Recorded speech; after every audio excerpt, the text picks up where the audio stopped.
well. India won. India জিতে গেল। India জিতবে আয়ারল্যান্ডের বিপক্ষে, এটা সবাই জানে, সবাই জানতো, আমরাও জানতাম, আমিও জানতাম।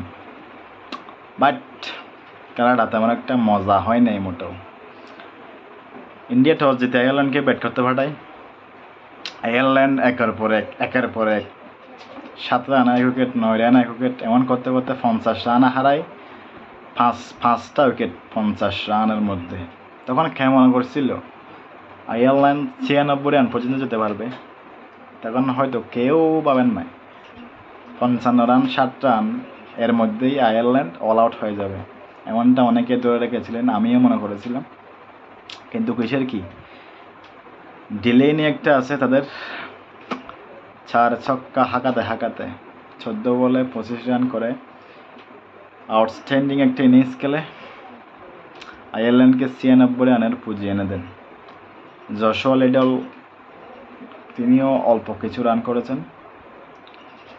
তাদের রানের উপর ভর করে 96 রান করে আয়ারল্যান্ড।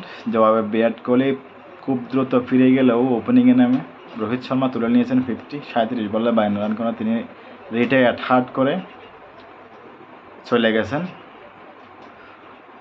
হোপফুলি তিনি সামনের ম্যাচও ফিরবেন পাকিস্তানের বিপক্ষে। তো শেষ দিকে ঋষভ পন্থ 26 বলে 36 রান করে ম্যাচ ফিনিশ করে মাঠ থেকে বেরিয়েছেন। সূর্যকুমার যাদব ছক্কা হাঁকাতে গিয়েছিলেন ম্যাচ শেষ করার জন্য, তিনি বল আকাশে তুলে দিয়েও আউট হয়ে গেছেন। এরপর নামলো খেটায়, একটা নামছে, কোনো কাজ নাই, ইন্ডিয়া জিতে গেল আর কি। Next match India versus Pakistan.